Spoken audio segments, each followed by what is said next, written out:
Hello दोस्तों, आप सभी का स्वागत है हमारे यूट्यूब चैनल फैंटास्टिक मैथमेटिक्स में। तो चलिए आज हम क्लास 10th मैथमेटिक्स का चैप्टर 4 क्वाड्रेटिक इक्वेशन की एक्सरसाइज 4.3 का क्वेश्चन नंबर 3 करेंगे।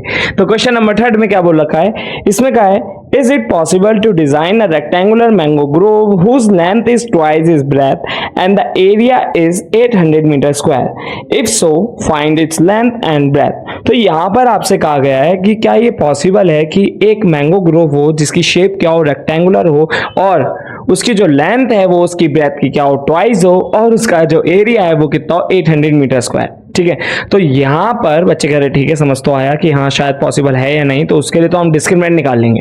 डिस्क्रिमिनेंट क्या करता है, डिस्क्रिमिनेंट ये बताता है कि जब आपने इस सिचुएशन से क्या बना ली, क्वाड्रेटिक इक्वेशन बना ली, तो उस क्वाड्रेटिक इक्वेशन के रूट्स निकलेंगे या नहीं निकलेंगे। तो डी की किस वैल्यू पे निकलेंगे, तो डी की वैल्यू जब 0 से बड़ी हो और 0 के बराबर हो, जब तो आप निकाल सकते हो। अगर डी की वैल्यू 0 के बराबर नहीं है तो आप उस क्वाड्रेटिक इक्वेशन को सॉल्व नहीं कर पाओगे। ठीक है, इतना समझ आया। तो यहां पर ये चीज तो क्लियर हुई। अब यहां पर बच्चों को ये डाउट आता है कि हमें x मानना किस है, लेंथ को x मानना है या ब्रेथ को x मानना है। तो इस जो सवाल का जवाब है वो बहुत आसान है, आपको मानना है इंडिपेंडेंट क्वांटिटी को ही x। अब ये इंडिपेंडेंट क्वांटिटी क्या होती है, देखो क्वेश्चन में जब आप पढ़ोगे ना तो आपको एक तो इंडिपेंडेंट मिलेगी और एक डिपेंडेंट मिलेगी। जैसे यहाँ पे लिखा हुआ है क्वेश्चन में, देखोगे एनसीईआरटी में अपने, तो वहां पर लिखा हुआ है कि जो उसकी लेंथ है ना वो उसकी ब्रेथ की ट्वाइस है। ठीक है, तो लेंथ जो है वो ब्रेथ पे डिपेंड कर गई, पर ब्रेथ के लिए कोई रिलेशन नहीं बताया, तो उसी को हम मानते हैं x। ठीक है, तो वहां पर मैं उसको क्या मान लूंगा, x मान लूंगा, उससे मेरे को क्या मिल जाएगी, लेंथ मिल जाएगी। तो ठीक है, तो इसको अब हम करते हैं किस पे, बोर्ड पे। ठीक है, तो यहां पर क्वेश्चन नंबर 3 में मैं क्या करूंगा, मैं बोलूंगा द ब्रेथ, ठीक है, ऑफ रेक्टेंगुलर, ठीक है, the breadth of rectangular mango, ठीक है, रेक्टेंगुलर मैंगो ग्रोव। तो वो तो मेरा हो गया क्या, x। फिर द लेंथ, तो ब्रेथ आ गई, तो उसके बाद मुझे क्या निकालनी है, लेंथ। तो द लेंथ ऑफ रेक्टेंगुलर, ठीक है, यह कॉमा लगा दूं, आप लिख लेना पूरा। ठीक है, वो कितनी हो गई, उसकी ब्रेथ की डबल हो गई, मतलब ट्वाइस।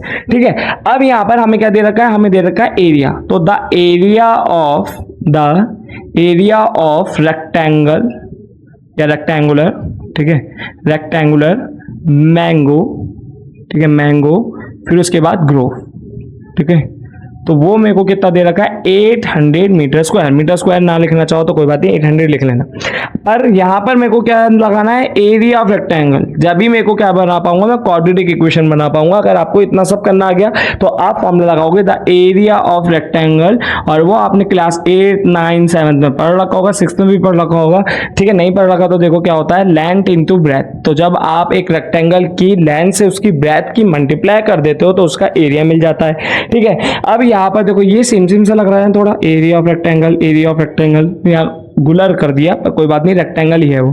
तो इसकी जगह पर तो 800 रख देना। तो 800 लेंथ का मतलब होता है ये l, देखो l दिख रहा है, तो यहां पर तो रख देना 2x, और इनटू में b मतलब ब्रेथ, और ब्रेथ की जगह पे रख देना x। ठीक है, अब जब मैं इसकी मल्टीप्लाई इससे करूंगा तो ये हो गया 2x स्क्वायर और ये हो गया 800। अब ये इधर हो जाएगा 0, ये हो जाएगा 2x स्क्वायर माइनस 800, और ये मुझे क्या मिल गई, ये क्वाड्रेटिक इक्वेशन मिल गई।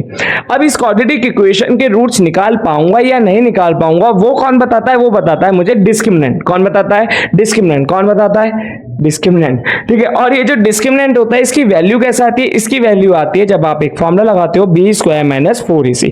ये b a और c क्या है, 4 तो पता है ना, नंबर है। ठीक है, अब ये b a c क्या है तो मैं बताता हूं। देखो जैसे ये क्वाड्रेटिक इक्वेशन होती है, जब मैं इसको इसकी स्टैंडर्ड फॉर्म से कंपेयर कर लूं, मतलब ax square plus bx plus c से कंपेयर करूं, तो यहां पर देखो ये जो x स्क्वायर है इसके साथ जो भी मल्टीप्लाई होता है, यहां तो a दिख रहा है पर यहां पर क्या है 2, तो इसका मतलब a की वैल्यू है 2।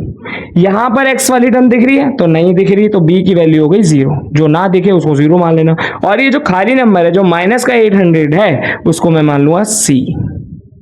इतना समझ आया। अब देखो मैं एक चीज और कहना चाहता हूं कि यहाँ पे जो स्टैंडर्ड फॉर्म होती है ना, ये इसमें देखो यहाँ भी प्लस होता है, यहाँ भी प्लस होता है। अगर आपको कोई क्वाड्रेटिक इक्वेशन ऐसी मिल जाए जिसमें माइनस हो, मतलब यहाँ b की जगह, मतलब जैसे यहाँ पर माइनस लगाओ, यहाँ माइनस लगाओ, तो इसका मतलब ये है कि उस क्वाड्रेटिक इक्वेशन में जो b और c की वैल्यू होगी वो नेगेटिव की है, तो यहाँ पर आपको माइनस के साथ लेना है। ठीक है, समझ आया इतना।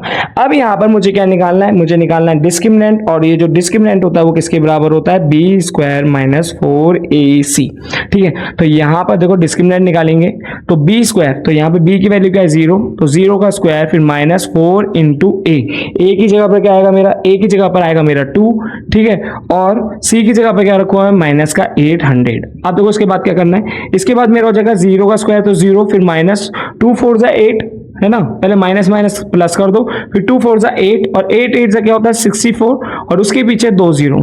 ठीक है, अब यहां पर कितनी वैल्यू आ गई डी की 6400, तो डी क्या है ग्रेटर देन 0 आ गया ना।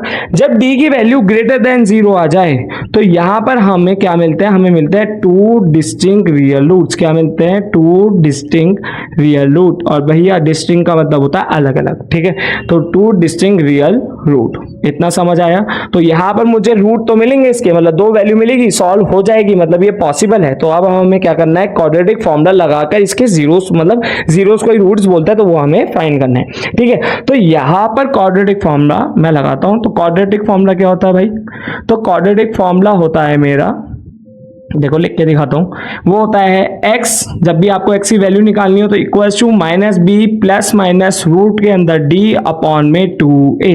अब भैया कहते हैं कुछ कुछ, मतलब जो ज्यादा समझदार होता है वो ये कहते हैं कि यहां तो बी स्क्वायर माइनस 4ac लिखा है पर आपने d लिख दिया, तो यहां पर d मैंने इसलिए लिखा है क्योंकि भैया ये जो बी स्क्वायर माइनस 4ac होता है ये बराबर ही d के होता है। ठीक है, और इसी कारण आप कह पाते हो कि 2 डिस्टिंक्ट रूट्स, 2 रियल रूट्स और नो जीरोस, मतलब नो रूट्स। ठीक है, तो इसी के ऊपर ही कह पाते हो आप।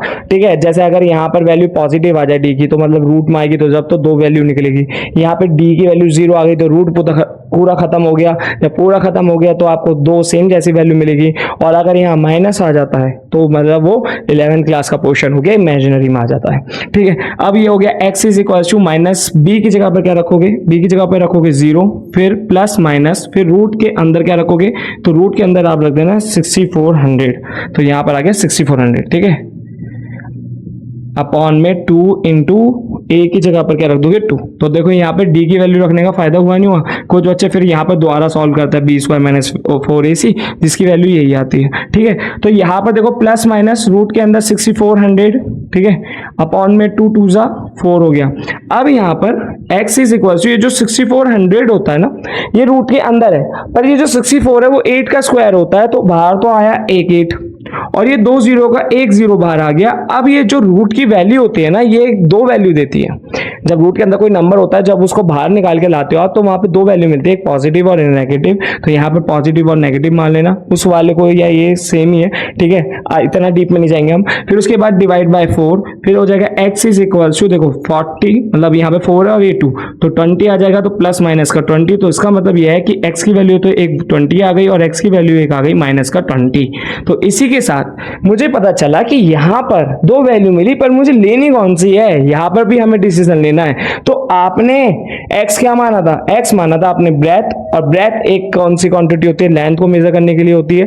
ठीक है, और ये स्केलर होती है, तो इसलिए आप हमेशा आप क्या करोगे, x की पॉजिटिव वैल्यू लोगे जब भी लेंथ के बारे में बात करी जाए, मतलब कोई लंबाई या चौड़ाई के बारे में बात करी जाए तो वहां पर पॉजिटिव वैल्यू ली जाती है। तो x की वैल्यू आ गई 20 और लेंथ की वैल्यू आ गई 40। तो इसी के साथ हमारा क्वेश्चन नंबर 3 हो जाता है सॉल्व। तो होप आपको हमारी वीडियो समझ आई होगी। अगर आपको हमारी वीडियो समझ आए तो प्लीज हमारी वीडियो को लाइक करें, हमारे चैनल को सब्सक्राइब करें, अपने दोस्तों को जरूर शेयर करें, और अगर आपको कोई डाउट हो तो प्लीज कमेंट करके बताएं। Thanks for watching.